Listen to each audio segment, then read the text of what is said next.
Welcome to the AEN Stories channel. I used to say oil has a smell you only understand if you've froze your knuckles on a winter rig and chewed dust in August. It's not just crude and chemicals. It's history and headache and hope, all of it soaked into denim that will never be truly clean again. My name is Jack Monroe, 42 years old, and I own a sliver of land that a few geologists once circled with a pencil and said, maybe. Maybe is the most expensive word in my line of work. People like me don't own oil companies, we own small chances. A 40-acre plot that could be a retirement plan or a very fancy lawn.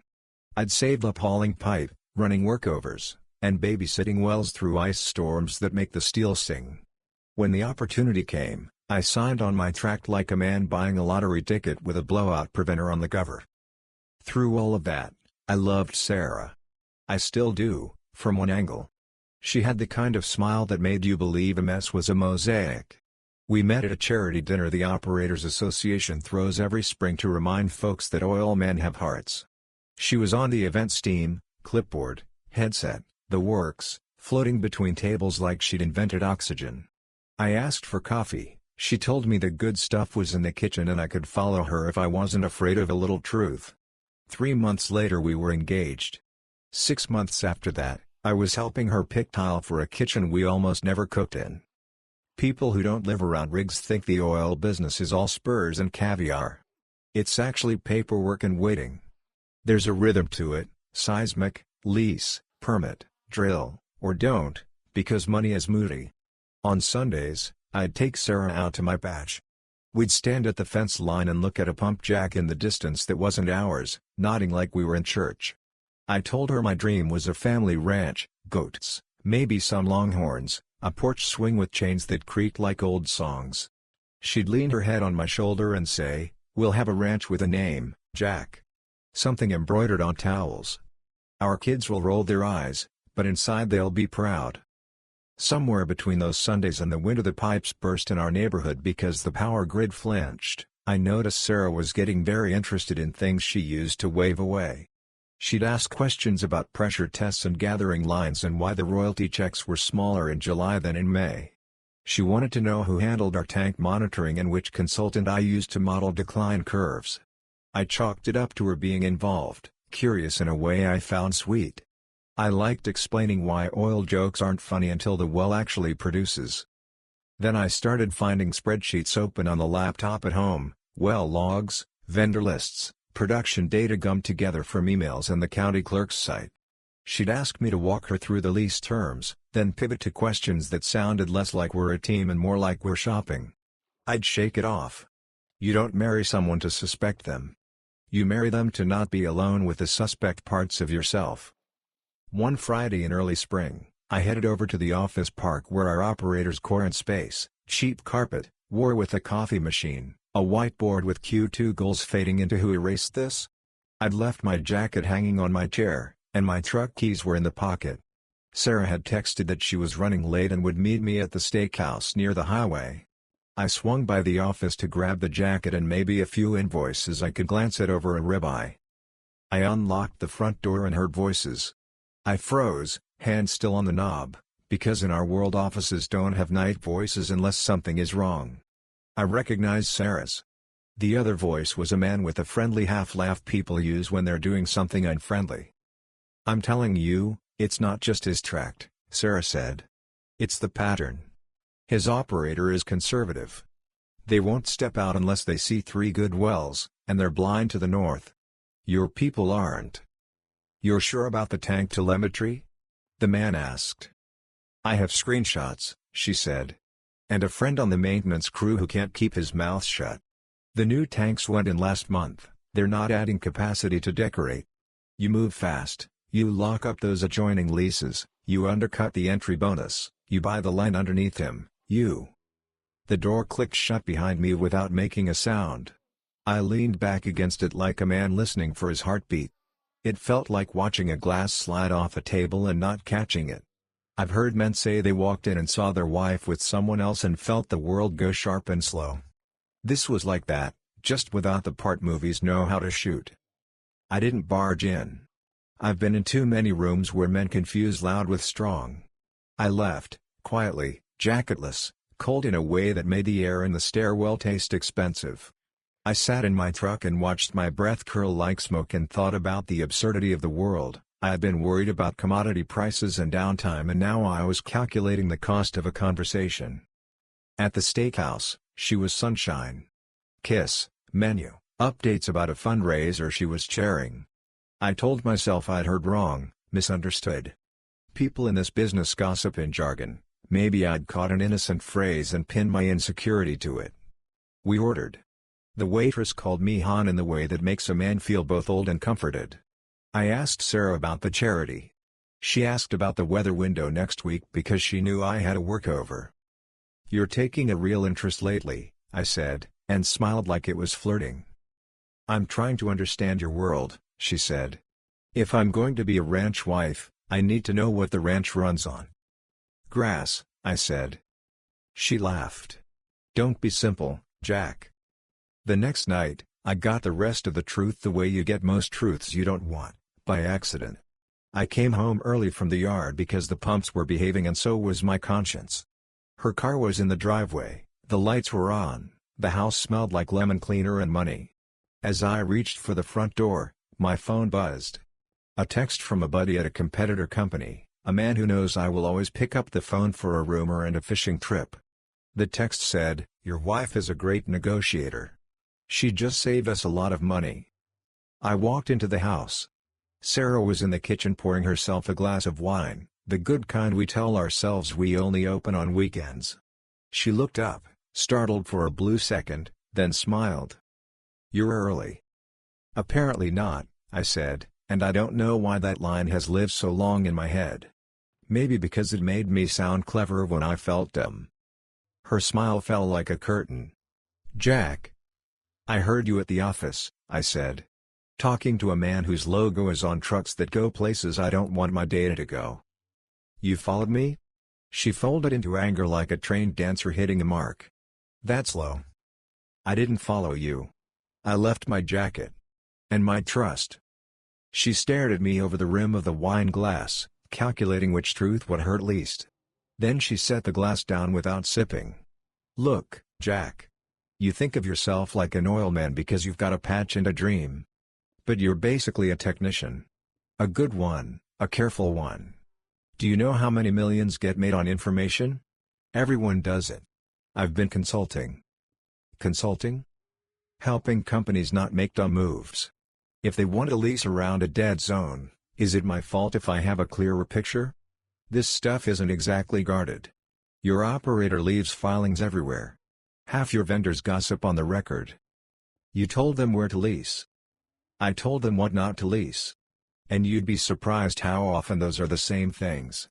Her voice cooled. "Listen. If you make noise about this, you'll lose everything. I don't say that as a threat, I say it as a fact. The house is in my name. Remember how your credit was a little messy after you loaned your cousin money? If this gets ugly, I'll take it. The land, don't look at me like that, the land is yours on paper, but paper burns quick when lawyers are cold. Don't be a martyr." I poured myself water because whiskey would have been theatrical. "So your plan is what? Sell my map to my rivals and dare me to call you out?" "My plan," she said, "was to get us into a house with a porch big enough for the wind. But you move slow, Jack. You always have. I am trying to help us. It just doesn't always look like a hug." We slept in separate rooms that night. Or rather, she slept. I went outside, sat on the back steps, and listened to a neighborhood we could no longer afford to live in arguing with itself, dogs, sprinklers, a teenager learning guitar. I thought about calling my brother, Luke, the way I did when an engine made a sound I couldn't name. Luke is the kind of engineer who puts the word petro in front of engineer the way some men put bulldog in front of enthusiast. He loves heat, pressure, numbers that obey laws. He loves me in a quiet, factual way, which is to say you could build a bridge on it and not think about it again. I didn't call him then. I waited until the next afternoon, after I'd moved into the old trailer on my track that we keep for days when the commute is the difference between safety and a spill. I took a bottle with me I should have left in the pantry. It didn't fix anything. It did make certain thoughts louder. "You're a fool, Jack. You gave her the map to your mind. You promised her a ranch and delivered a trailer with a space heater. I slept like metal. I woke to the smell of dust and my own bad breath and an idea that landed in my chest like a boot. I am not a technician. I am a man who knows how to be patient and relentless. If you're going to steal my tomorrow, at least have to work for it. The thought wasn't noble. It was stubborn. But in this business, stubborn wins more quietly than heroics. I called Luke. I need you to put on your cape, I said, by which I meant bring your laptop. He arrived that evening with a container of his wife's lasagna and a look that said he had cleared a few things off his calendar, which is love in our family. I told him everything.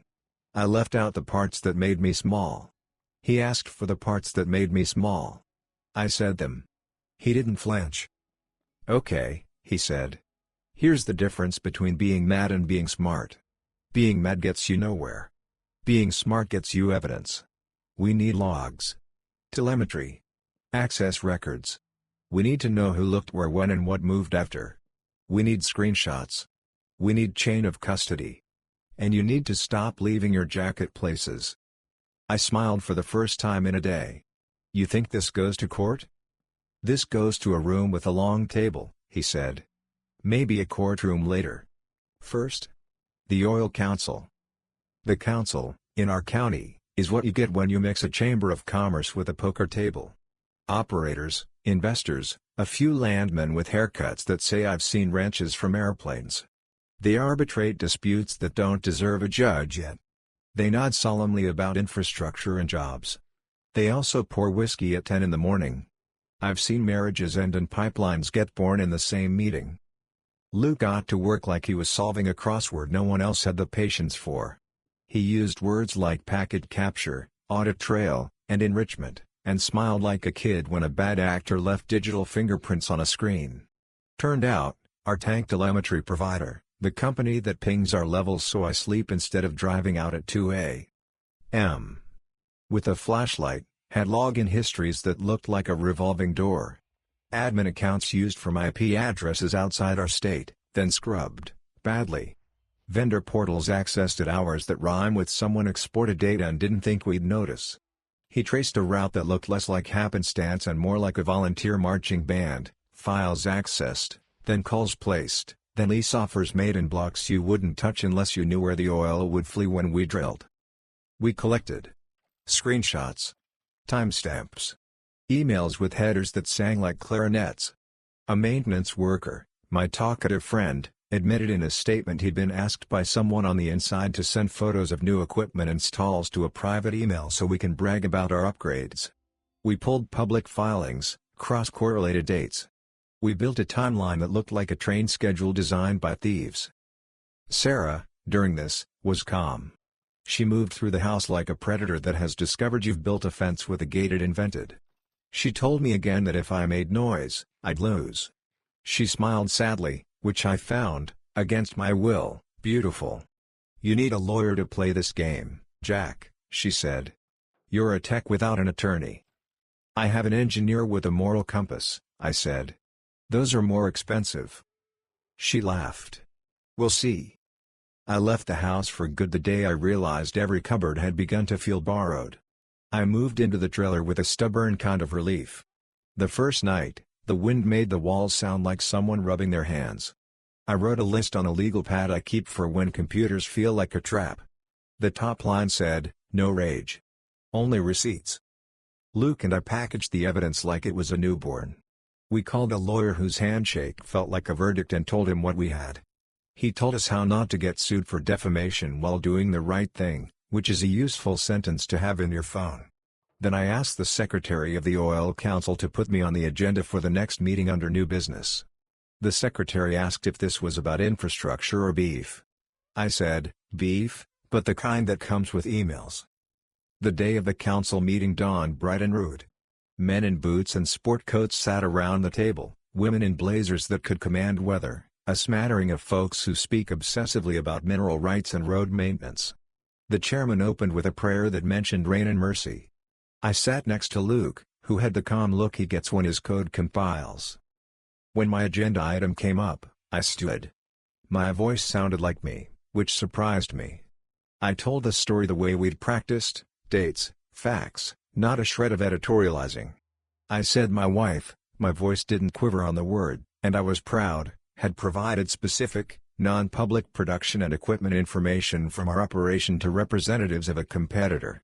I said this information had been used to inform lease strategy to the detriment of our operation and, by extension, the local producers who had good faith agreements with the county and the state. I clicked to the slides Luke had made me practice until the remote felt like a sixth finger, login trails, timestamps, emails, photos. I did not say betrayal. I did not say heartbreak. I said unauthorized access and misuse of confidential business information. Those phrases have better teeth. The room went so quiet I could hear the ice shift in the chairman's glass. One of the competitor managers, cowboy hat, expensive boots, smile like an open-range billboard, cleared his throat. "Now, hold on," he said. "This is a lot of big talk. Feels more like a domestic issue than a commercial one. We're all neighbors here." "We are," I said. "Neighbors don't steal porch swings. Or well schedules." There were questions. Did I have proof the competitor acted on the information? I clicked, dates of their lease filings, lined up like soldiers with our telemetry spikes. Did I have proof Sarah was the conduit? I clicked, her email to the maintenance worker, the IP addresses that match devices in our home, the calendar invites with titles like "Touch Base with JM Team" on days competitor trucks were suddenly very interested in our fence lines. Did I have proof this was more than consulting? I clicked to the payment records Luke had found by following a trail of Venmo notes and LLC disbursements that would have been clever if they hadn't been greedy. The chairman asked me to step out while they discussed. I nodded to Luke, who squeezed my forearm once, hard. We stood in the hallway, where there are plaques on the wall for men who paved roads and women who made those men eat vegetables. My phone buzzed. A text from Sarah: "This is your last chance to stop embarrassing yourself." I turned the phone face down. "How long, you think?" I asked Luke. "Long enough to feel like a lifetime," he said. It was 27 minutes. They called us back in. The chairman's face had done the thing faces do when they have to grow stern fast. He cleared his throat, glanced at counsel, and read a statement. The counsel, he said, took allegations of industrial espionage very seriously. Based on the evidence, they were referring the matter to state authorities for investigation under the Trade Secrets Act and recommending the competitor in question be suspended from certain counsel privileges pending outcome. He used words like sanctions and restitution. He did not look at the competitor manager when he said them. He did look at me. "Mr. Monroe," he said, "this counsel regrets that your personal life intersected with your professional in this manner. This is not the first time. It will not be the last. But we aim to make it rare." After, in the parking lot, the competitor manager came up to me without a smile. "You could have come to me," he said. "We could have handled this quiet." "We're past quiet," I said. "You should tell your guys to change their passwords. Password 1 isn't a heritage value." He rolled his eyes, but he didn't deny anything. He got in his truck and drove off in a hurry that made the gravel complain. I went home to the trailer. Sarah was waiting, leaning against my truck like a magazine cover titled "Consequences." She didn't yell. She simply listed my upcoming inconveniences as if reading a bedtime story. Lawyers. Filings. Depositions. "You've opened a door, Jack, and what walks through won't be tidy. You don't have the stomach for this." "I have a stomach for lasagna and justice," I said. "And I've got both." "This is going to cost you," she said, gesturing at the world like it was a bill. "The house is mine." "You can have the house," I said, surprising both of us. "I'm not fighting over a kitchen that smells like lemon cleaner and strategy. I'll buy a porch swing without a grudge baked into the wood." She laughed, genuinely. "You always could make me laugh. You were sweet. That was your problem." "No," I said. "My problem was thinking sweet and stupid are cousins. They're not." She left without another threat. A week later, her name disappeared from our accounts. 3 weeks after that, the competitor's lawyer called mine to discuss mitigation. A month later, Sarah's consulting company dissolved with a statement about regrettable misunderstandings. I do not know where she went. I hope, sincerely, against my own blockbuster instincts, that she found a job where the only secrets she handles are surprise parties. Me? I worked.